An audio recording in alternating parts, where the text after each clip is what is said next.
9 বছর ধরে ঘুমিয়েছিল একটি মেয়ে, কিন্তু কিভাবে তার উত্তর আজও বিজ্ঞানীরা খুঁজে পায়নি। আপনি কি জানেন এমন এক বিয়ে আছে যে বিয়েতে বরকনেকেই থাকতে হয় না, অর্থাৎ বরকনেকে ছাড়াই বিয়ে হয়ে যায়। কিন্তু কিভাবে?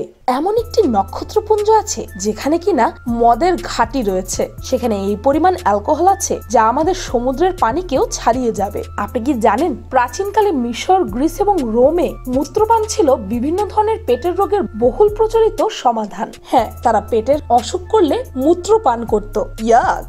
গ্রিসে একটি আইন প্রচলিত আছে, সেখানে কেউ অসুস্থ হলে তাকে পুলিশ ধরে নিয়ে যাবে। কিন্তু কেন জন্মদিনের কেকে মোম লাগানো হয়? কেনই বা প্লেনের জানালাগুলো হয় গোল? এমন অনেক অদ্ভুত প্রশ্ন কিন্তু আমাদের অনেকের মাথায় ঘুরপাক খায়। আর এইসব চমৎকার তথ্য নিয়ে বানানো হয়েছে আজকের ভিডিওটি। নাম্বার 1, 9 বছর ধরে ঘুমের দেশে ছিলেন তিনি। তার বয়স যখন ছিল 11, তখন সে ঘুমায়, আর ঘুম থেকে যখন জেগে ওঠে তখন তার বয়স 20 পার হয়ে 21-এ পড়ে। বলছি এলেন সাদারল্যান্ড নামের সেই ব্রিটিশ মেয়ের কথা। 1859 সালের 15ই মে এলেন জন্মগ্রহণ করে। তার পরিবারে বাবা এবং মা ছাড়াও ছিলেন 11 জন ভাই বোন। তার বাবা ছিলেন একজন কৃষক। এলেনের বাবা একটি দুর্ঘটনায় মারা যাওয়ার পর তার মা আবার বিয়ে করেন একজন কারখানার কর্মীকে। এমন একটি পরিবারে বসবাস করতেন এলেন নামের এই ব্রিটিশ মেয়েটি। এলেন সাডলার 1871 সালে তার ভাই বোনের সঙ্গে এক রাতে ঘুমাতে যায়। তার পরের দিন অন্যরা উঠে গেলেও এলেনের ঘুম ভাঙেনি। এরপর তাকে অনেকেই জাগানোর চেষ্টা করলেও তাকে ঘুম থেকে তোলা যায়নি। এরপর থেকে সে সেই অবস্থায় ঘুমিয়ে থাকে। তার মা মুখের ভেতর খাবার ঢুকিয়ে দিতেন। সেইভাবে কিছুদিন খাবার পর তার মুখটাও বন্ধ হয়ে যায়। কিন্তু সব থেকে অবাক করে দেওয়া ব্যাপার হলো, এলেন নামের সেই মেয়ে ঘুম থেকে জেগে ওঠার মাত্র 5 মাস আগে তার মা মারা যায়।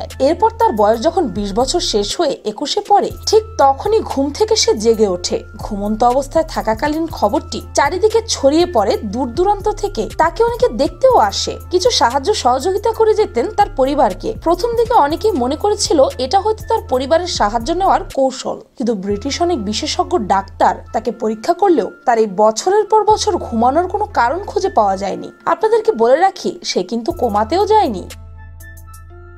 নাম্বার 2, ছাত্র জীবনে কেউ ক্লাসে প্রক্সি দেয়নি, অর্থাৎ বাঙ্ক করেনি, এমন ছাত্র খুঁজে পাওয়া যাবে না। কিন্তু প্রক্সি বিয়েটা আবার কি? এই বিয়ে হলো এরকম একটা বিয়ে যেখানে পাত্র পাত্রে কেউ উপস্থিত না থাকা সত্ত্বেও বিয়ের যাবতীয় অনুষ্ঠান করা হয়। আমেরিকার মন্টানাতে এরকম প্রক্সি বিয়ের বৈধতা দেওয়া হয়েছে। এইটা আবার কোন কথা? নাম্বার 3, ট্রেন লেট হলে আমরা কত বিরক্ত হই, তাই না? অথচ এই ট্রেনের দেরি হওয়ার কারণেই কিন্তু হ্যারি পটার উপন্যাসের জন্ম হয়েছিল।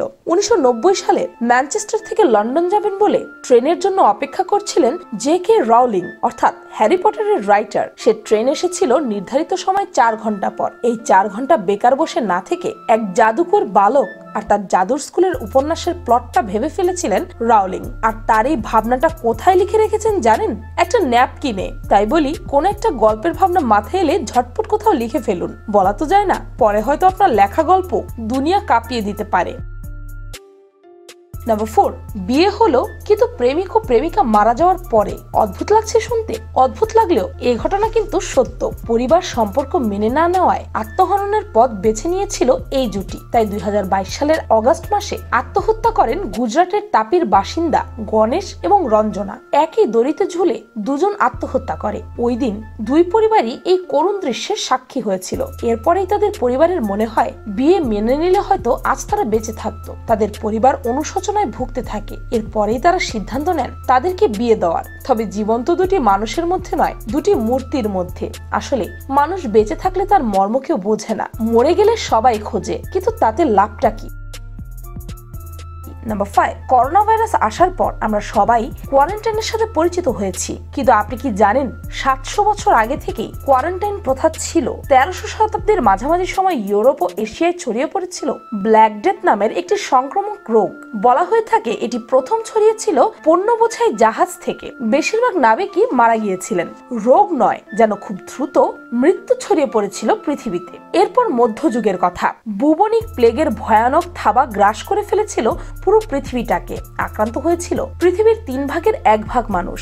বুবেনিক প্লেগের ধ্বংসাত্মক প্রাদুর্ভাবের বিরুদ্ধে লড়াই করা সে সময় অনেকটাই অসম্ভব ছিল। চিকিৎসক এবং স্বাস্থ্য কর্মকর্তাদের ভাইরাস বা ব্যাকটেরিয়া নিয়ে ন্যূনতম ধারণাও ছিল না। তাদের কাছে কেবল ছিল ব্ল্যাক ডেথ সম্পর্কিত অভিজ্ঞতা। সেই অভিজ্ঞতা নিয়ে 1934 সালে জারি করা হয়েছিল সামাজিক দূরত্ব এবং কোয়ারেন্টাইন। নাম্বার 6, আমরা যখন পরিষ্কার আকাশের দিকে তাকাই তখন আকাশে একটা স্থান দেখতে পাই যেখানে তারাগুলো একটা নির্দিষ্ট প্যাটার্নে সাজানো থাকে। এগুলোকে নক্ষত্রপুঞ্জ বলা হয়। একটা নক্ষত্রপুঞ্জের ভেতরে প্রচুর গ্যাস পুঞ্জীভূত অবস্থায় থাকে। মজার বিষয় হচ্ছে অ্যাকুইলা নামক একটা নক্ষত্রপুঞ্জের গ্যাসের ভেতরে এত পরিমাণ অ্যালকোহল অর্থাৎ মদ আছে যা আমাদের সমুদ্রের পানিকে ছাড়িয়ে যাবে। অর্থাৎ এই অ্যালকোহল দিয়ে যদি মদ বানানো হয় তবে সেই মদ সমুদ্রের পানিকেও ছাড়িয়ে যাবে। কি যাবেন নাকি অ্যাকুলিয়াতে? নাম্বার 7, আমরা অনেকেই বিভিন্ন প্রকারের বিভিন্ন রঙের সানগ্লাস ব্যবহার করি। জানার বিষয় হচ্ছে এই চশমার উদ্ভাবক হচ্ছেন চীন। আর মজার বিষয় হচ্ছে কালো রঙের চশমা সর্বপ্রথম তৈরি করা হয়েছিল চীনের আদালতের বিচারকদের জন্য, যেন বিচার কার্যের সময় বিচারকের অভিব্যক্তি কেউ বুঝতে না পারে। এখন শুনতে এটি বেশ অদ্ভুত লাগছে, তাই না? নাম্বার 8, কখনো কি ভেবে দেখেছেন বয়স হলে মানুষের চুল পেকে যায় কেন? চুলের গোড়ায় চামড়ার নিচে হেয়ার ফলিকল নামের বিশেষ ধরনের তত্ত্ব থাকে। প্রতিটি ফলিকলের মধ্যে থাকে রঞ্জন কোষ। এরা মেলানিন নামে এক ধরনের রাসায়নিক পদার্থ বের করে। মেলানিনের কারণে চুলের রং কালো, সোনালী, খয়েরি বা এদের মাঝামাঝি কোনো রং হয়। বয়স বাড়ার সঙ্গে সঙ্গে ফলিকলগুলো নিষ্ক্রিয় হতে থাকে, সেই সঙ্গে কমে রঞ্জন কোষ, ফলে মেলানিনও কম বের হয়। এ সময় প্রয়োজনীয় রাসায়নিকের অভাবে কালো চুলগুলো ধীরে ধীরে সাদা হয়ে যায়। নাম্বার 9, আমরা যারা বিমানে ভ্রমণ করে থাকি জানি কি কেন বিমানের জানালাগুলো গোলাকার হয়? এমন প্রশ্ন হয়তো এর আগে কেউ করেনি। 1953 সালে দুটি ভয়াবহ বিমান দুর্ঘটনায় মারা যায় প্রায় 56 জন যাত্রী। আর অনুসন্ধানে বেরিয়ে আসে আসল সত্য। ইঞ্জিনিয়াররা বুঝতে পারেন যে দুর্ঘটনার আসল কারণ ছিল বিমানের জানালা। তাদের ধারণা চারকোনা জানালার 4টি কোণ থাকায় বায়ুর চাপ অনেক বেশি হয়। জানালার উপরে সমানভাবে বায়ু চাপ দেয় না, কোণগুলোতেই চাপ বেশি থাকে, ফলে জানালা ভেঙে যাওয়ার সম্ভাবনা থাকে বেশি। এতে ঘটতে পারে বিমান দুর্ঘটনা। জানালা গোলাকার হলে জানালার ওপরে বায়ুর চাপ সমানভাবে ছড়িয়ে পড়ে। এতে জানালা ভেঙে গিয়ে দুর্ঘটনার সম্ভাবনা কম হয়ে যায়। নাম্বার 10, আপনি জেনে অবাক হবেন প্রাচীনকালে মিশর, গ্রিস এবং রোমে মূত্রপান ছিল বিভিন্ন ধরনের পেটের রোগের বহুল প্রচলিত সমাধান। বিভিন্ন ভারতীয় এবং চীনা ইতিহাসে সোনালী রঙের মূত্রের অনেক ঔষধি গুণের কথা উল্লেখ করা আছে। তাছাড়া প্রাচীনকালে এটি কাপড় চোপড় ধোয়া, এমনকি দাঁত সাদা করার কাজেও ব্যবহৃত হতো।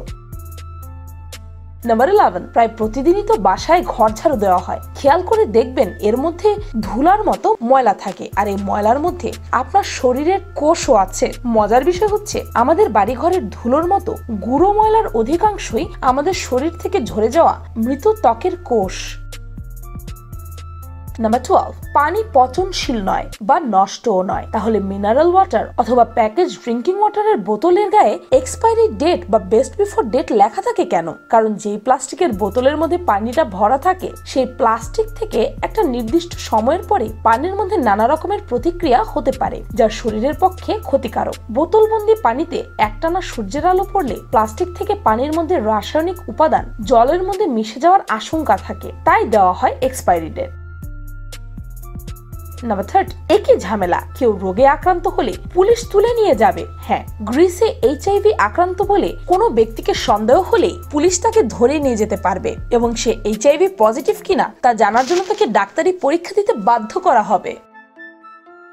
নাম্বার 14, নাসার মহাকাশচারী বা অ্যাস্ট্রোনটদেরকে জিজ্ঞাসা করা হয়েছিল মহাশূন্যের গন্ধ কি রকম। তাদের ভাষায় এটা কিছুটা পোড়া মাংস, গলিত ধাতব বা ঝালাইয়ের ধোয়ার গন্ধের মতো পোড়া টাইপের। বিজ্ঞানীদের ধারণা তারা যে গন্ধটা পান সেটা হচ্ছে মহাশূন্যে ছড়িয়ে থাকা খুবই উচ্চ শক্তি সম্পন্ন কম্পমান কণার সাথে বাতাসের মিশ্রণ, যা তাদের শরীরের সাথে করে স্পেস স্টেশনে নিয়ে আসেন। এগুলোই স্পেস স্টেশনের বাতাসের সাথে মিশে এই ধরনের গন্ধ সৃষ্টি করে। নাম্বার 15, বলুন তো জন্মদিনে কেকের ওপর মোম কেন রাখা হয়? প্রাচীন গ্রিকরা চাঁদের দেবীর পূজা করত। তারা প্রতি বছর চাঁদের দেবী আর্তেমিসের জন্য গোল মানে ঠিক চাঁদের মতো কেক বানাতো। সেই আর্তেমিসের জন্মদিন উপলক্ষে তার জন্য তৈরি করা কেকটা যেন চাঁদের মতো জ্বলজ্বল করে, সেই জন্য কেকের গায়ে অনেকগুলো জ্বলন্ত মোমবাতি বসিয়ে দেওয়া হতো। গ্রিকরা মনে করত ওপর থেকে আর্তেমিস তাদের কেকটা দেখতে পাচ্ছেন। এরপর সবাই মিলে প্রার্থনা করে ফু দিয়ে মোমবাতি নিভিয়ে দিত আর ভাবতো যে সেই মোমবাতির ধোঁয়া তাদের প্রার্থনা নিয়ে দেবতার কাছে চলে যাচ্ছে। জার্মানরাও মোমবাতি ব্যবহার করত কেকের ওপর। ছোট ছোট মোমবাতি দিয়ে কেকের চারপাশটা সাজিয়ে দিত আর মাঝখানে থাকতো বড় একটা মোমবাতি। এই বড় মোমবাতিতে 12টা দাগ টানা ছিল।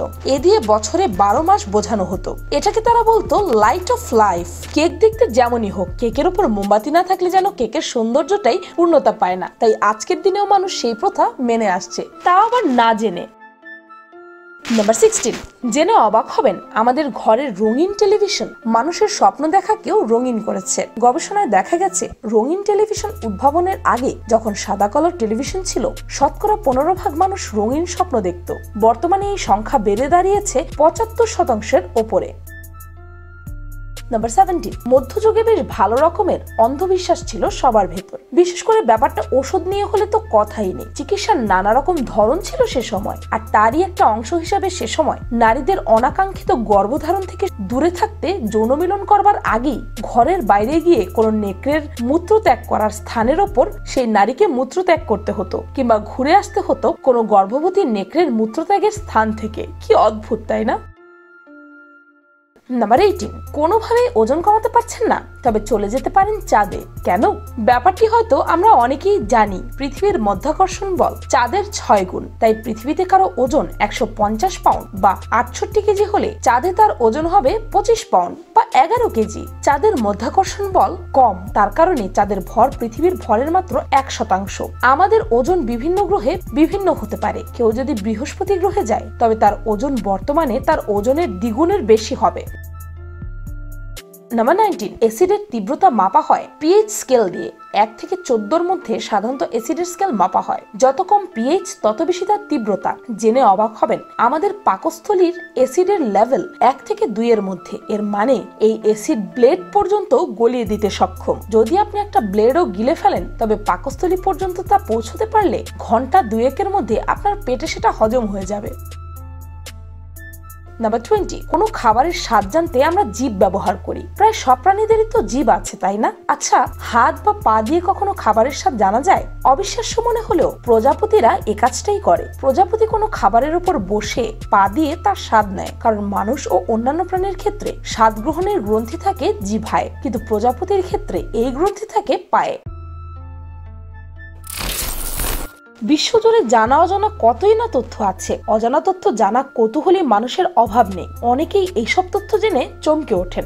আসলেই এমনটা হয়? এটাও কি সম্ভব? পৃথিবী জুড়ে এত কিছু হয়, এজন্যই মনে হয় বলা হয় জানার কোনো শেষ নেই। আপনি যতই ভাববেন আপনার জানা শেষ, তখনই নতুন এক অজানা আপনার সামনে এসে হাজির হবে। ভিডিওটি ভালো লাগলে আপনার ফ্রেন্ডস এন্ড ফ্যামিলির সাথে শেয়ার করতে পারেন। আর পিনিকপা চ্যানেলটিকে সাবস্ক্রাইব করে বেল আইকনে অল নোটিফিকেশন অন করতে ভুলবেন না যেন। আমি ফাল্গুনি, আজকের মতো পর্যন্তই। দেখা হচ্ছে পরের ভিডিওতে।